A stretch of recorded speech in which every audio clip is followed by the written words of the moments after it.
Boas noites, benvidos a un novo programa de A Entrevista. Hoxe temos connosco o presidente provincial do Partido Popular e senador José Manuel Barreiro. Boas noites. Hola, que hai? Boas noites.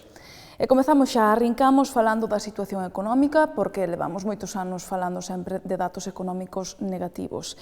Que lle parecen as previsións do Fondo Monetario Internacional que di que España rozará o 27% de paro e que rebaixan as previsións de crecemento do goberno estatal para o 2014? Bueno, efectivamente, levamos uns cuantos anos cun contexto económico francamente negativo, a pesares de que eu creo que en este momento hai unha tendencia, un cambio de tendencia, se que se pode dicir así, e creo que se debe dicir así, que indica que hai unha recuperación de confianza moi importante na economía española, e hai varios indicadores que así o poñen de manifesto, o propio feito de que todas as subastas que fai o goberno español suscríbense na súa totalidade e, ademais, a uns precios que fai moitos anos que non se tiñan acadado. Pero, dito isto, non podemos sacar a conclusión de que, efectivamente, esta situación se teña resolto, porque non é, e, sobre todo, cando temos cifras de paro tan importantes como as que temos en este momento. Por tanto, eu creo que isto, con independencia de o que está dicindo o Fondo Monetario Internacional, que fundamentalmente se está a referir á situación deste país de fai un ano, e, polo tanto, antes de aplicar as medidas que se teñen aplicado e que se teñen acreditado como importantes para resolver esta situación, creo que temos que seguir precisamente nesa dirección. É dicir, o principal obxectivo que o goberno ten é tratar de corrixir a tendencia de destrucción de emprego, conseguir unha mellora na competitividade da economía española e, polo tanto, o crecemento no ámbito económico e, a partir de aí, entrar nun proceso de creación de emprego. Nós queremos, o goberno pensa, e así o ten manifestado o seu presidente, que esa tendencia negativa pode rematar a finales deste ano, insisto, porque hai indicadores, sin ser excesivamente optimistas, pero hai indicadores que así o teñen acreditado e que a partir do ano que ven podemos empezar a entrar nun proceso de crecemento. E, ademais, eu creo que cunha variante importante con respecto a situacións que noutros momentos ten vivido España. España non creaba emprego por debaixo de crecementos do 2, 2,5, 3%. Bueno, eu creo que reformas importantes, como por exemplo a reforma laboral, van a posibilitar que a partir de tasas de crecemento do 1% se poida empezar a crear emprego. Conclusión, que nós estamos no camiño axeitado, Fondo Monetario Internacional, a Comisión Europea, os diferentes gabinetes de estudio dos bancos, dicir, todo o mundo acredita que en España as cousas se fixeron ben. Que ocorre? Que a reacción da economía, obviamente, non é, desgraciadamente, de xeito inmediato. Por lo tanto, temos que asentar esta situación, rematar esa senda de esa etapa negativa que antes me refería para poder comenzar unha etapa de crecemento que nos posibilite conquistar o obxectivo fundamental, que non é outro que a creación de emprego. Entón, cree que se vai a conseguir ese obxectivo de crear emprego a medio ou curto prazo? Eu penso que o próximo ano debe ser un ano no que se empecen a observar tendencias positivas nas tasas de creación de emprego. E creo non por unha cuestión voluntarista, insisto, sino porque os datos acreditan esta circunstancia. Insisto, sin ser triunfalistas, porque non o podemos ni o debemos ser, cando un analiza as cifras de evolución de emprego nos últimos trimestres, vemos que, aínda que sexa dunha forma non no nivel que nos quixéramos, que todos quixéramos, pero que se está atenuando de forma moi importante os niveles de destrucción de emprego. Non hai máis que coller o último trimestre do que temos datos e comparalo co último trimestre, co mismo trimestre, perdón, do ano anterior. España, desgraciadamente, viviu, eu creo que un problema de mirar para outro lado. É dicir, como ben dicía vostede, durante moitos anos parecía que isto non iba con nós. Falábamos de que aquí non había crise económica, de que o sistema financeiro español era o mellor do mundo, de que había brotes verdes. Bueno, todas estas expresións que xa están na mente de todos os españoles que, desgraciadamente, deron lugar o problema que ahora vivimos. E, polo tanto, isto é como unha enfermedade cando se fai crónica, non? É dicir, que logo a recuperación é máis lenta. Pois, desgraciadamente, estamos aí, pero si temos elementos claros que posibilitan ao noso país sobre todo nun nivel de recuperación de confianza no exterior moi importante, nunha recuperación da actividade exterior. Non hai máis que ver a evolución da taxa de cobertura, é dicir, a relación entre exportacións e importacións que está sendo moi favorable e, polo tanto, temos indicadores claros de que esta situación se vai a revertir, vai a cambiar e que nós estamos totalmente persuadidos de que no próximo ano isto pode empezar a ter unha tendencia positiva, aínda que sexa de unha forma, obviamente, lenta ao principio. E, en todo caso, eu creo que este ano 2013, sendo un ano difícil, e sendo, como vai a ser un ano moi complexo, vai a ser un ano mellor que o ano que acabamos de rematar. Alguén pode dicir, bueno, claro, é que o ano pasado foi moi malo. Efectivamente, foi un ano moi malo, pero eu creo que vamos a tocar fondo, que vamos a invertir esa tendencia a que antes me refería. Cree na austeridade como medida para sair da crise? Hai outras medidas? Claro, é que isto parece como se fose unha cuestión dicotómica que non o é. A austeridade e crecemento son as dúas caras da mesma moneda. É dicir, a austeridade que quere dicir? Pois simplemente que non podemos gastar máis alá do que nós somos capaz de asumir como gasto. Isto enténdeno perfectamente as familias que o están pasando moi mal. Moitas familias lucenses, moitas familias galegas, moitas familias españolas que están atravesando as dificultades máis importantes da súa vida, que non teñen un posto de traballo. Entón, entenden perfectamente isto. Entón, que é o que pasou neste país? Que durante moito tempo gastamos moi por encima das nosa capacidade. Vivimos cunha alegría asombrosa, porque tiñamos un goberno que nos decía que éramos moito máis ricos do que realmente éramos. Sin ir máis lexos, o ano 2011, o último ano da época Zapatero, da época socialista, España gastou 90.000 millóns de euros por encima do que ingresou. Claro, se unha familia un mes gasta máis do que gana, o segundo tamén, o terceiro tamén, chega un punto en donde non ten capacidade de continuar. E como pode facer? Bueno, acude aos bancos a que lle deixen diñeiro. Claro, pero é que o goberno español, España chegou a un punto en donde tiña dificultades para poder financiarse nos mercados exteriores. Por qué? Porque había un problema de credibilidade, derivado da propia situación económica, derivado fundamentalmente dese contexto de déficit público de 90.000 millóns de euros, ou se quere en términos relativos do prácticamente 9% no ano 2011. Entón, se non correximos eso, pois, obviamente, é unha sangría que consume unha cantidade inxente de recursos e que impide que esos recursos podan ser dedicados a actividades productivas. Por tanto, isto foi o que se fixo a través das distintas reformas estruturales e creo que na línea na que hai que continuar, non? E unido a un feito moi importante, con un sistema financiero nunha posición que non tiña capacidade de financiarse nos mercados internacionales e, polo tanto, non tiña recursos para poder prestar recursos financeiros ao sistema productivo e ás economías domésticas. E isto foi o que se intentou correxir e eu creo que se ten feito de unha forma acertada, con moito sacrificio, insisto, con moito esforzo por parte dos ciudadanos, pero de unha maneira estritamente necesaria, porque senón este país estaba abocado, pois, o que se decía hasta fai moi poucos meses.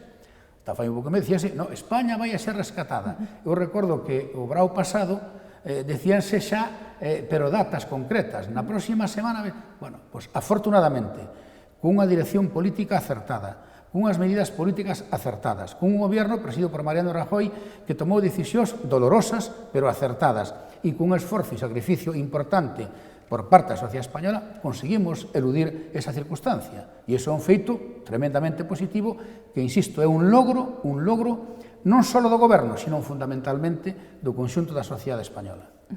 A outra gran preocupación dos cidadáns son os desafiuzamentos. Ven de aprobarse o proxecto de lei de deudores hipotecarios. Que destacaría del?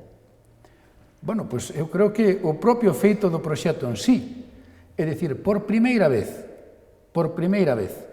un goberno en España desarrolla un proxecto legislativo para intentar axudar a aquelas familias que están nunha situación de fonda crise derivada da situación hipotecaria.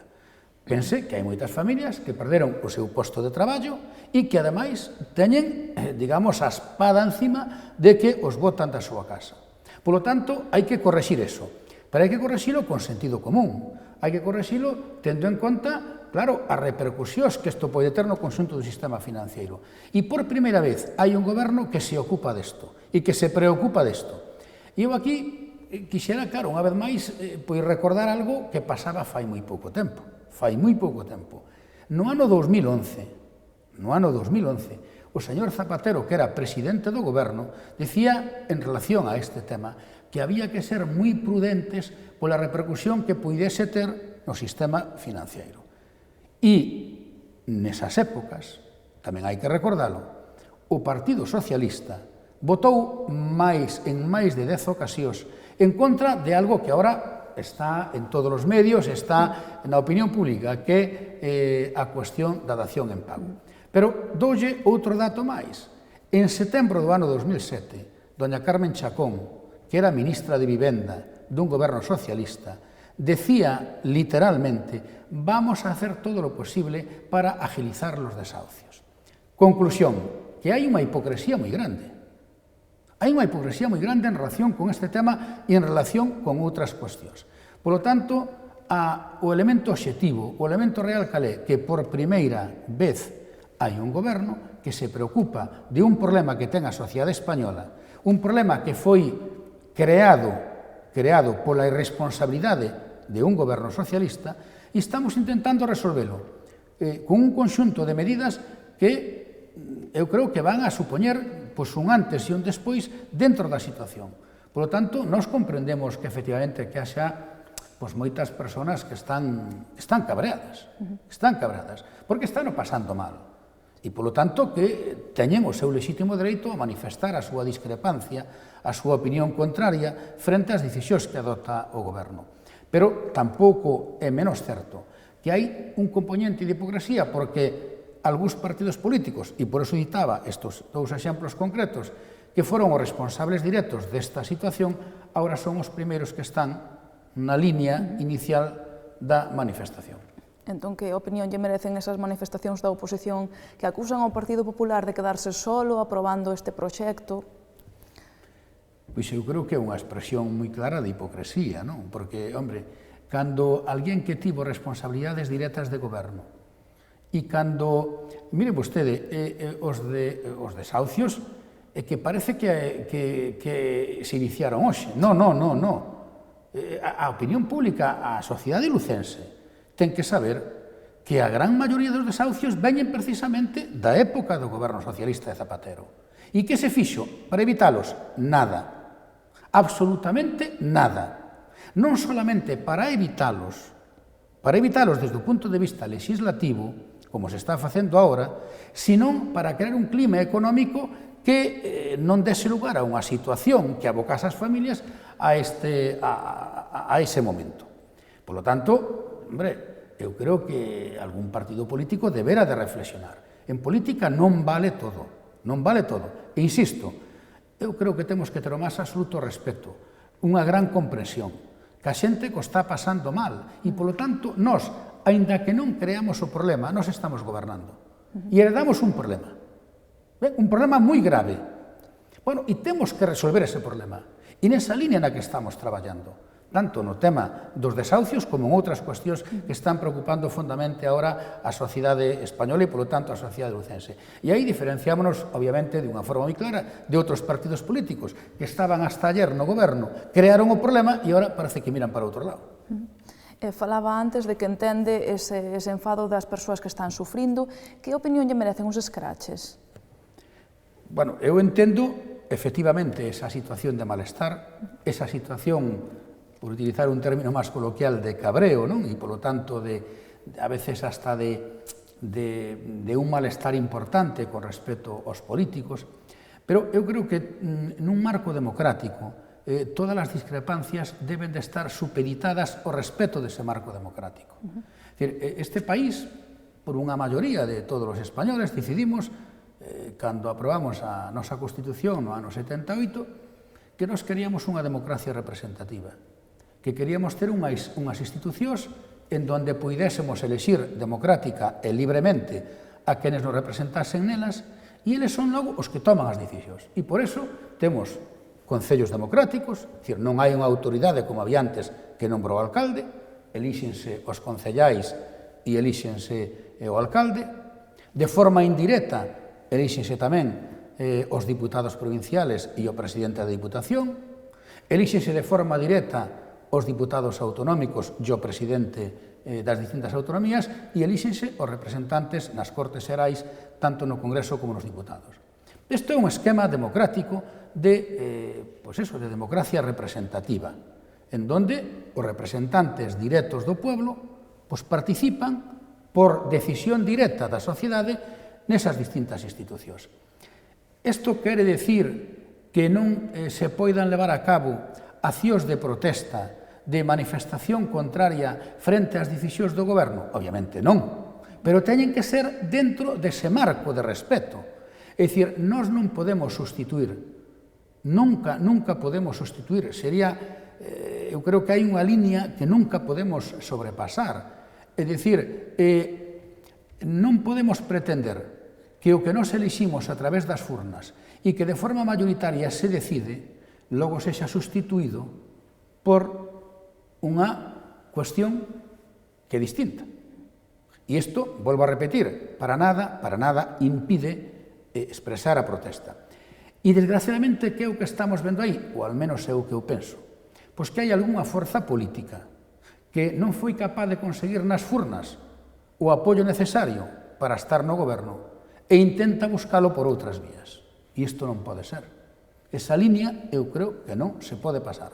Polo tanto, expresión de manifestación en contra, as que se xan, pero dentro do respeto aos principios democráticos. Fora de aí non vale absolutamente nada. Fora de aí podemos conseguir un titular, podemos buscar manifestacións de populismo máis ou menos afortunadas, pero eu creo que vamos por mal camiño.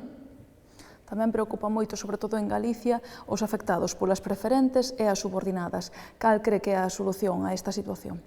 Sí, estamos nunha situación, se me permite, moi parecida ao caso dos desafianzamentos. É dicir, efectivamente, as preferentes e as subordinadas son produtos financeiros distintos, pero, sobre todo no caso preferente, son dos produtos financeiros que, se os sacamos do mercado profesional, entre aspas, do circuito profesional, do circuito que ten coñecemento para saber manexar ese produto, pois estamos cometendo un error. Estamos cometendo un error, ou, cuando menos, estamos entrando nun momento de risco. Que é o que creo que pasa en España? Sobre todo, se nos centramos, e é un análisis que invito a todo mundo que faga, no ano 2009. No ano 2009 suscríbense do orden dunhos 11.000 millóns de euros de preferentes. Bueno, preferentes e subordinadas. Goberno socialista, con autorización para levar a cabo ese proceso. Que é o que se buscaba? No ano 2009 decíase que non había un problema no sistema financiero español, cando realmente todo o sistema financiero europeo, todo o sistema financiero internacional había cometido un proceso de capitalización porque tiña problemas. E aquí decía o señor Zapatero daquelas que tiñamos o mellor sistema financiero do mundo. Que se busca? Búscase unha vía para tapar ese problema, unha vía que dice, bueno, vamos a inyectar liquidez, porque os bancos españoles, algúns bancos, outros non, obviamente, pero tiñan dificultade para financiarse nos mercados exteriores e buscas unha vía para inyectar capital a través de preferentes. Que se conseguiu con eso? Pois conseguironse dúas cousas e as dúas tremendamente negativas. A primeira, que non resolvimos, isto é obvio, o problema do sistema financiero, porque despois hubo que acudir á capitalización de unha serie de bancos españoles. Polo tanto, equivocouse non diagnosticando o problema e non resolvendo o problema. É dicir, non se resolveu o problema do sistema financiero. Pero non solamente non resolvimos, sino que creamos un problema importantísimo, que arruinamos a miles de familias españolas e a miles de familias gallegas. Bueno, e que fai este goberno? Pois, por eso dicía que era moi similar ao tema dos desahucios. Chega o goberno e encontrase con este problema. Dice, bueno, vamos a buscar unha solución. Unha solución complexa, que pasa primeiro por qué? Por recapitalizar o sistema financiero, os bancos. E a partir de aí, bueno, vamos a buscar unha fórmula a través de modalidades de arbitraxe, en definitiva, tratar de que as familias que sin coñecemento, con un descoñecemento total do que significaba o produto, bueno, pois podan recuperar o seu diñeiro. Claro que sería desexable que se pudese recuperar o 100%, Vamos a traballar esa elección, non vamos a renunciar a elo. Pero tamén aquí, e vou a contar un caso concreto de Lugo. Tamén aquí, hombre, pois hai partidos políticos que adotan actitudes que francamente son de hipocresía, porque, mire, fai uns días unha concentración de persoas afectadas polas preferentes, de unhas 40, 50 persoas, diante da sede do Partido Popular, nada que objetar, do Partido Popular en Lugo, pero quen estaba ao frente desa manifestación, que nos estaba colocando de onde se tiñan que ubicar, pois era un representante importante do Bloque Nacionalista Galego nesta provincia. Non quero dicir nada con isto, quero dicir que a política que se apoye e os grupos políticos en utilizar as necesidades da xente está abocada ao fracaso. E, desde logo, é totalmente desleal e, desde o meu punto de vista, éticamente reprobable. Cambiamos de terzo para falar das macroinvestigacións. Que lle parecen estas investigacións tipo Operación Pokémon ou Campeón que están levando a Lugo a titulares en todos os xornais?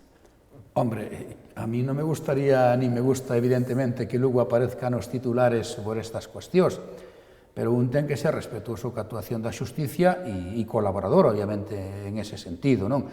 Eu penso que Lugo non é unha cidade, nin é unha provincia en donde se den unha situación delictiva nos distintos ámbitos diferente a que poida haber en outras provincias do noso país. Pero aquí hai unha actuación da xusticia e nós o único que temos é que colaborar ca xusticia para que estes temas se resolvan e, sobre todo, e fundamentalmente, respetando dúas cuestións. Unha, a presunción de inocencia e, a segunda, ademais desa colaboración ca xusticia, a axilidade nesa actuación.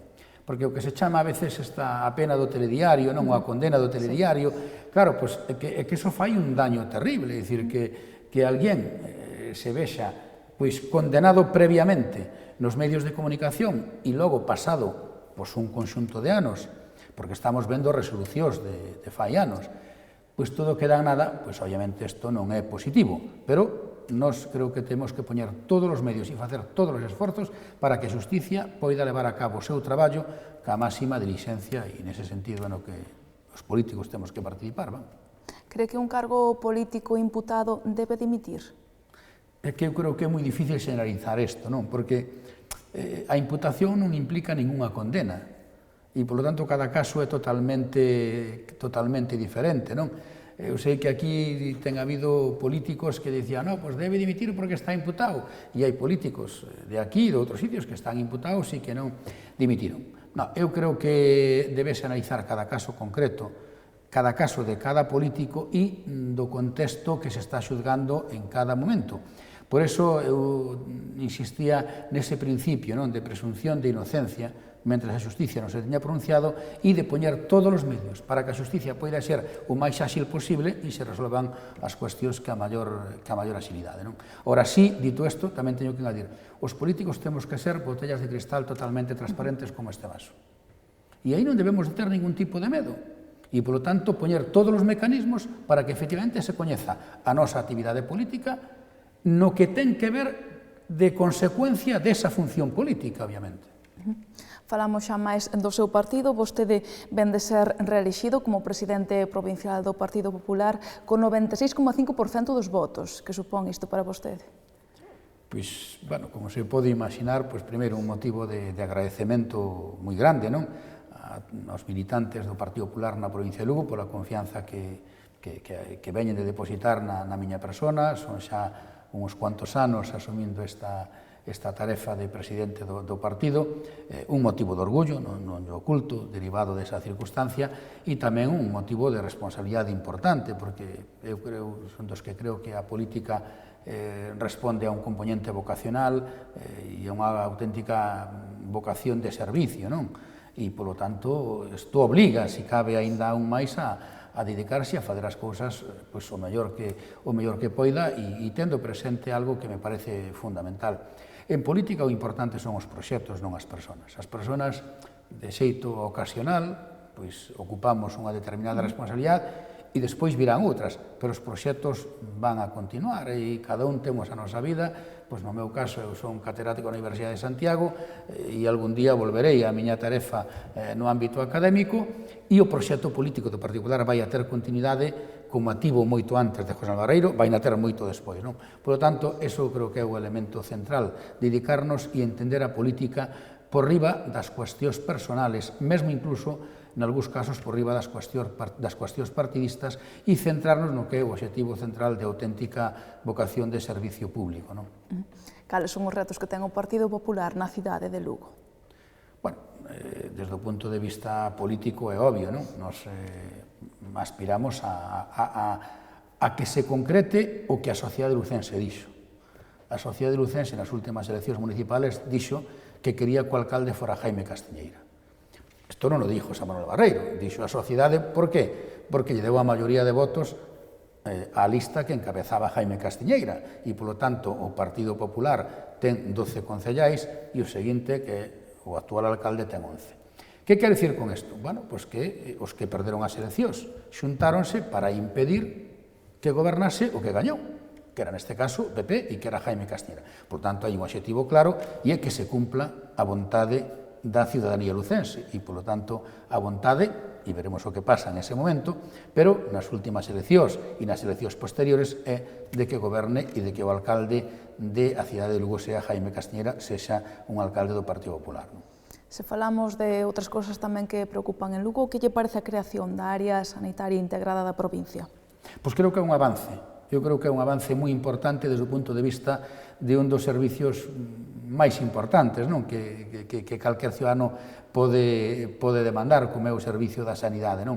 Por que digo que é un avance? É un avance, desde o punto de vista técnico, porque integra as áreas de atención primaria e as áreas hospitalarias e, polo tanto, eso ao final vai a redundar, que do que se trata, nunha mellora do servicio sanitario ao paciente, que en definitiva o que nos ocupa. E, sobre todo, e fundamentalmente, eso vai a avalar, vai a garantizar os principios fundamentales na sanidade, que non é outros que o de gratuidade, unha sanidade universal e unha sanidade de calidade. Por lo tanto, estamos avanzando e eu quero desde aquí aproveitar esta ocasión para felicitar ao Goberno da Xunta de Galicia, ao presidente Núñez Feijóo e a conselleira de Sanidade, porque creo que se ten dado un avance moi importante. Lugo era a única provincia en donde non se tiñan abordado a creación destas áreas de xestión integrada e se deu un paso fundamental en beneficio do que a mellora da sanidade na nosa provincia. Por último, se falamos da economía lucense, que papel lle parece que debe xogar o IGAPE ou o Goberno Autonómico en empresas que teñen problemas como Alimentos Lácteos, por exemplo? Bueno, eu creo que está facendo unha demostración moi clara, é dicir, a Xunta estáse reunindo nos últimos días con representantes de Alimentos Lácteos por unha razón evidente, é dicir, porque o sector lácteo para a nosa provincia, para Galicia en xeral, é dicir, Galicia produce aproximadamente casi a metade da leite que se produce en España. E a nosa provincia, nese conxunto, seguramente das que ten un peso máis significativo. E hai moitas familias que viven precisamente da produción de leite. E, ademais, falamos moitas veces do asentamento no rural. O asentamento no rural hai que conseguilo a través de crear estruturas productivas que positen que a xente poida vivir dore no rural. Entón, e o leite aí, o leite e a carne, falamos neste caso do leite, por exemplo concreto que vostede me citaba, pero sería exactamente igual de válido para o caso da carne. Por lo tanto, a Xunta manifestou a súa aposta clara, e o IGAPE, no caso concreto de Lugo, por primeira vez, a través do Plan Impulsa Lugo, se creou unha discriminación, se puxo en marcha unha discriminación positiva hacia o fomento do desarrollo empresarial dos sectores fundamentales, tamén neste caso do sector lácteo, para a nosa provincia e posteriormente para Ourense. Por tanto, creo que non hai dúbida acerca dese compromiso do Goberno de Núñez Feijóo con esta provincia. Pois non hai tempo para máis. Moitas grazas, José Manuel Barreiro, por estar connosco en Telelugo. Moitas gracias a vostedes, moi boas noites. E a vostedes tamén, como non, moitas grazas por acompañarnos unha noite máis na entrevista. Que teñan moi boa noite.